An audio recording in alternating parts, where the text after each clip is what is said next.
Hey, hope everyone's having a good morning so far. It's really bright out, so I'm sorry if I'm squinting for most of the video, assuming that the sun is out. But anyway, subject of this video. Philosophy is the only way forward. If we seek to reform our democracies, government, politics in general, judicial systems, labor systems, fix our economy, fix our climate change issue, we need to adopt philosophy as a common way of thinking, and the average man and woman must become philosophers themselves. But before I can get into what philosophy is and how it's so beneficial for humanity, we need to talk about evolution first. So, evolution is the change in the genetic composition of a population during successive generations, often resulting in the development of a new species. The mechanisms of which evolution operates on are natural selection, acting on genetic variation, mutation, migration, and genetic drift. Humans are the most famous example of this evolution, but this can be observed across all organisms.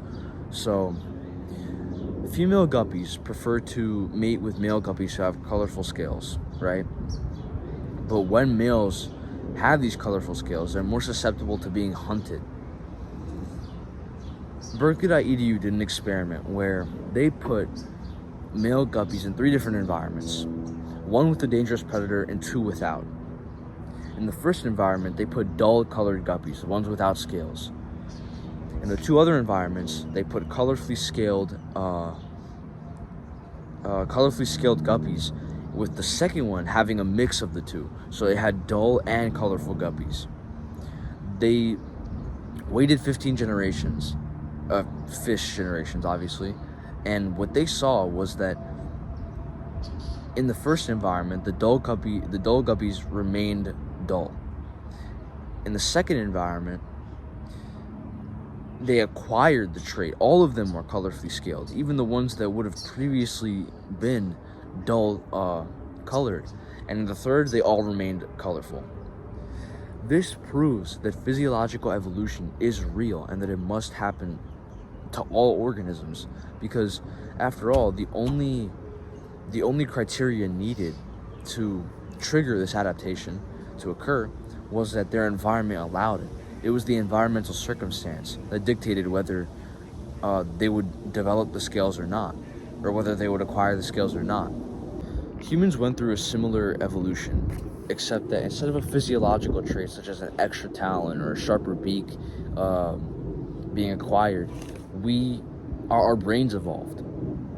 Our brains literally got bigger and more complex, allowing us to store and process more information, which then allowed us to go on and create society, to create civilizations, societal structures, societal hierarchies, allowed us to create our technologies, political systems, democracies, judicial systems, labor systems, economies. It allowed us to achieve our insane level of ingenuity or our complex decision making, where now, instead of just basing decisions off of personal need, such as hunger, thirst, or sleep, we're not able to base them off of pros and cons, benefit of taking a certain action in contrast to how much effort it takes to put in, or how much effort is required. We're able to think of potential future consequences for our actions way down the line, able to think of how a certain action benefits the group. Impressive is an understatement for how incredible the human intelligence is in achieving all of this.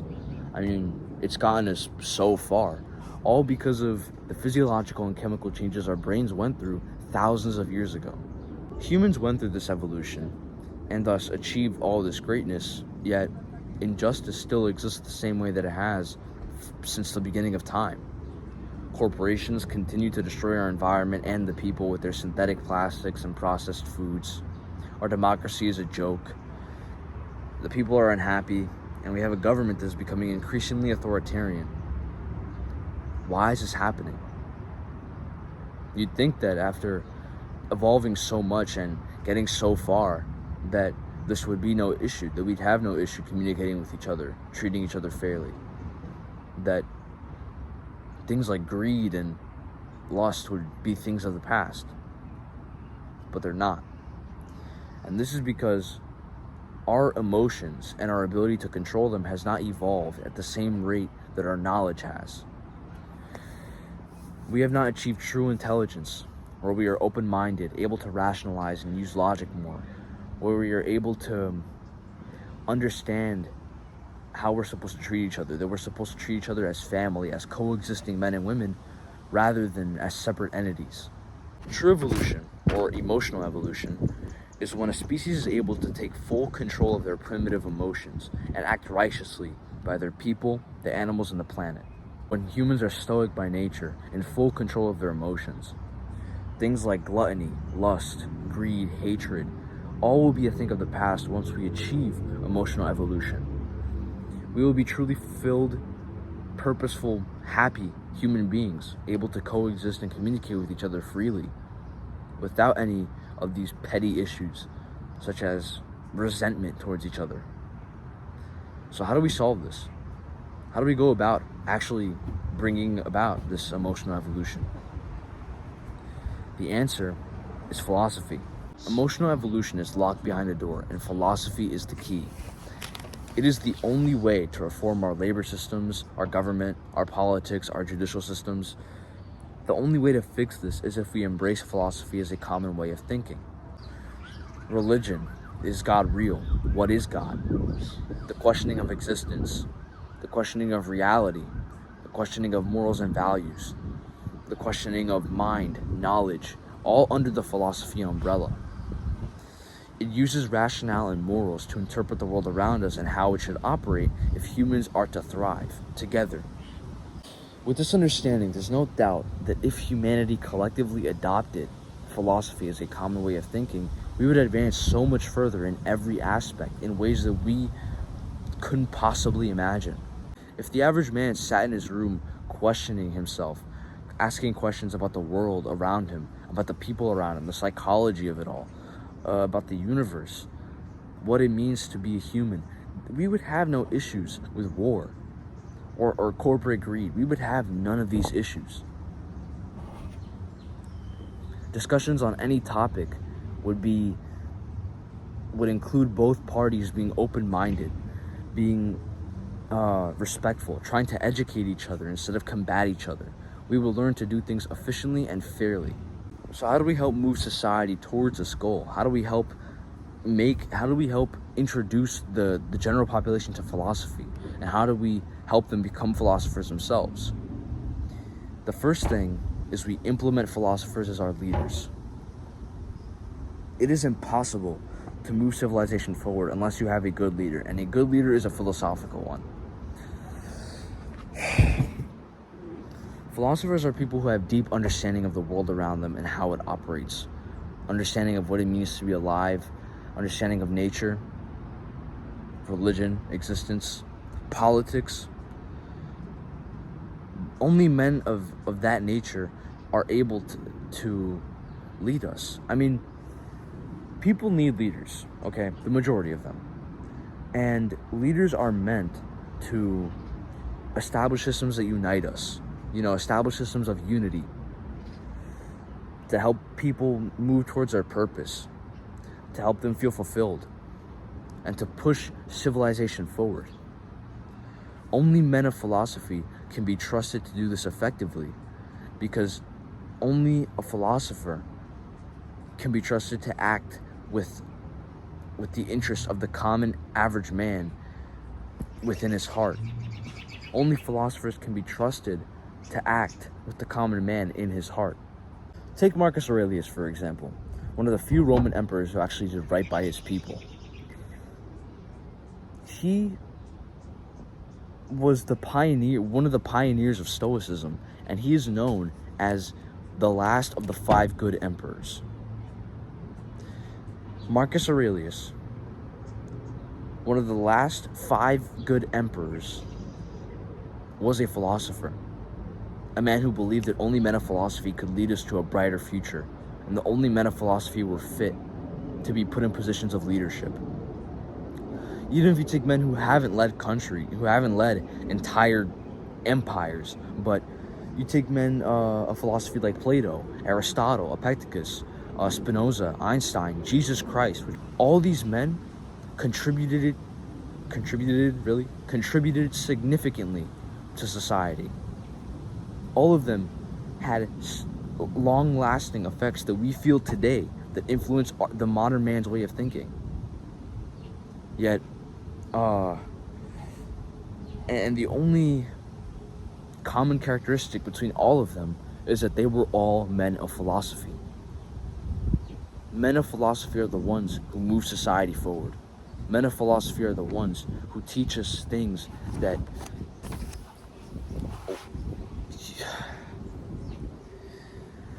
take Marcus Aurelius, for example, one of the few Roman emperors who actually did right by his people. Marcus Aurelius, one of the pioneers of Stoicism, was a part of a group called the Last 5 Good Emperors. I'll say that again. Marcus Aurelius was one of the last 5 good emperors and was also one of the only philosophers who led Rome.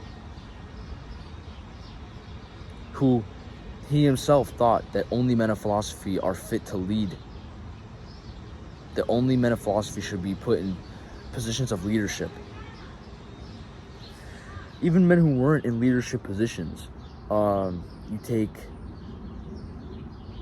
Plato, Aristotle, Epictetus, Spinoza, Einstein, Jesus Christ himself, which, by the way, there's a documentary on him called Who is the Real Jesus Christ? Talks about like his real story and whatnot. You should really watch it. It's really good. But point being, all these men had significant long-lasting effects on society and influenced our modern culture and our modern influenced our knowledge heavily. Their discoveries and teachings were revolutionary, and the thing that links them all together was that they were all men of philosophy. Only philosophers are the men who push civilization forward, who achieve the great things,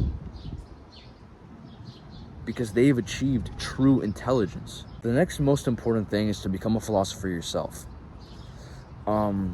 Educate yourself on who these philosophers were. Educate yourself on men like Friedrich Nietzsche, Dostoevsky, Spinoza, Einstein, Jesus,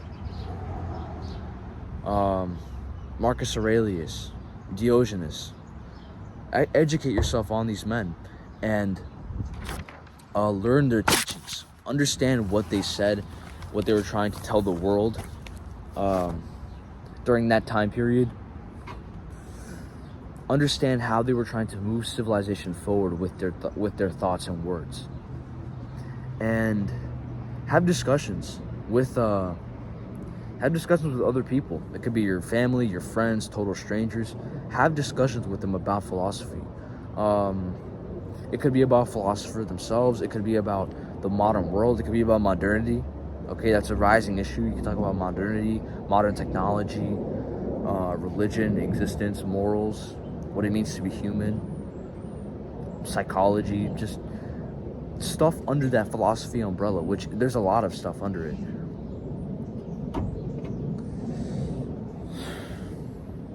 Have discussions about that with many people, just people who you think, you bring up somebody's name or a certain topic and you see them get interested or take a certain viewpoint.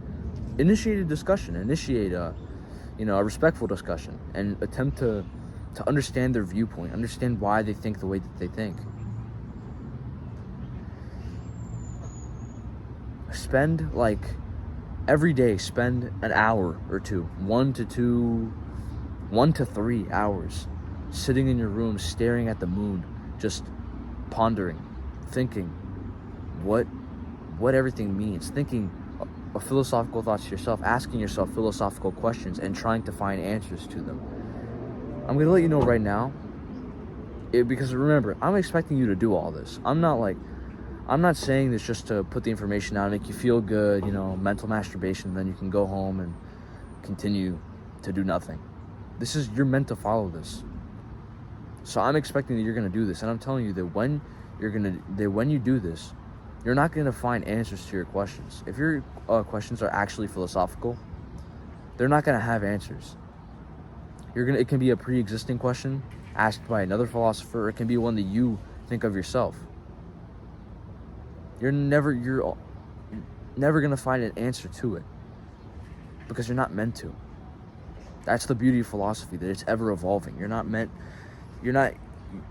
going to find a definitive answer. You might find an answer, but it's not going to be the answer.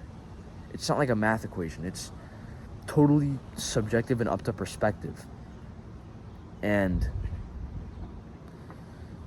that's why it makes people so intelligent, because it forces them to understand, to look at things from different perspectives, to open their minds to different ideas. Basically, you're sitting in your room asking yourself questions about reality, and you're making theories about reality, coming up with your own theories on why this is, setting up your own beliefs. Do that every day, and you will be a philosopher. You will be a man of philosophy. You will be a knowledgeable man. You will be fulfilled. You will be human. You will understand true human experience is to be, I'm saying this right now, true human experience is to be a philosopher. I have friends who literally just, I'm not going to say her name, but because listen, I don't want to be angry at people, but it is so frustrating when I speak about this in that friend group and she just looks at me like I'm stupid and laughs, because I know that she is not fulfilled. Fulfillment comes from philosophy. To be a human is to be a philosopher. You are wasting your intelligence, wasting your time if you are not a philosopher, because you don't understand what it means to be alive yet. Anyway, the last and most important thing is to introduce your kids to philosophy, even when they're babies. Don't talk to your kid when they're a fucking infant, little jelly bean brain, and then you try speaking to them. They're just gonna look at you drooling on the floor because they have no idea what you're saying.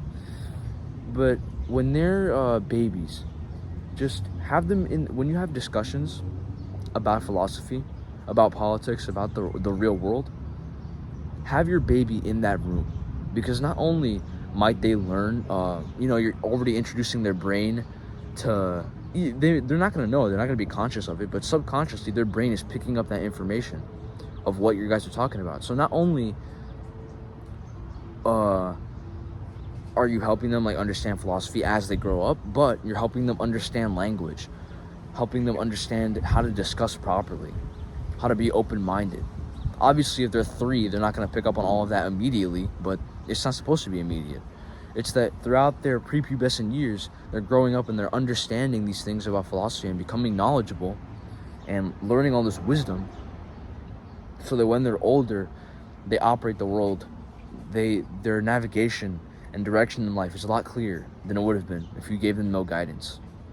The biggest guidance you can give a child is talk to him one-on-one about the real world.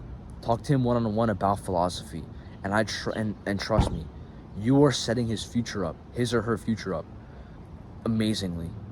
You're helping them find their purpose in life, find their direction in life. You are being a good parent. My mom does this with me every day. We just sit down and have a conversation for 1 or 2 hours. It literally flies. We talk for 1 or 2 hours about philosophical discussions. We have different viewpoints on issues. We have different opinions on politics, what it means to be human, psychology, religion. It's crazy, and I'm so grateful for it, because it helped mold me into the person I am today and will continue to be for the rest of my life. All because when she was talking about serious stuff, I was in the room.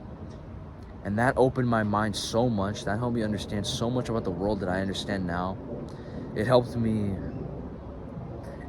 prompt discussions with people. It allowed me to approach people with open minds and, to actually discuss respectfully and understand other viewpoints. It helped me so much. It was a major contributor to my development. that's it for this video. I hope you guys enjoyed. I spent like this whole week working on this video, trying to get it right for you guys. I really want the information to serve you, you know, to serve, to be useful, because that's the whole purpose of this channel. It's to educate you, to help you learn things you might have been previously oblivious to, and to improve your character. So please, when you get home, or even when you finish watching this video, don't click off to something else. Literally just focus on philosophy. Think philosophical thoughts for a good hour. Meditate and try your best. Not try your best. Become a philosopher. That's all.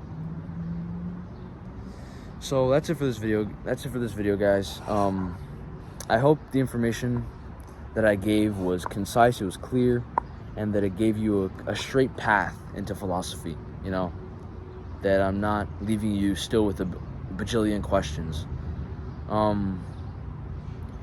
Take this video seriously. Take all my videos seriously, because I believe that the information I give is extremely important, and that if more people are aware of it, we would move society into an extremely bright future. Many people say that to be knowledgeable is a burden, that they'd rather be ignorant because at least they'd be happy. I disagree, because the reason that so many people are unhappy is because most people do not know what they know.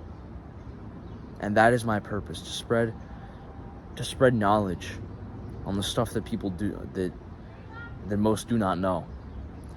Because philosophers and men of philosophy would be happy if people could just understand what they're saying. And that is what I try to do with these videos. I try to get you into philosophy so that all of us can be happy together. So it's not just the knowledgeable who suffer, but it's no one who suffers. Mentally, I mean. Suffering should still exist as a component of life and nature, because suffering is what makes the character grow. Suffering is what helps people develop and form their views. Suffering is extremely important, but I think that constant mental anguish because people are ignorant and don't know what you know, I think that's the worst kind of pain that there is. Maybe that's because I haven't experienced the loss of a loved one. I haven't had many grievances yet, but I think that prolonged mental anguish due to knowledge is the worst. And 9 times out of 10, that anguish is caused because people don't know and don't want to know what that knowledgeable person knows. And that is why I got frustrated earlier at this girl in my friend group who just does not want to know, because all the mental suffering that I've experienced is because of people who are ignorant, who don't want to know. So I hope that you can be the one who changes that. I hope that you can be someone who takes this video seriously, becomes a philosopher themselves, increases their knowledge and expands the knowledge of other people, and goes on to do great things. Remember, only men of philosophy can lead us forward. Only men of empathy can lead us forward. And if we want those men to become leaders, you need to do your part and become a philosopher and empathetic man yourself. Have a good rest of your day, guys.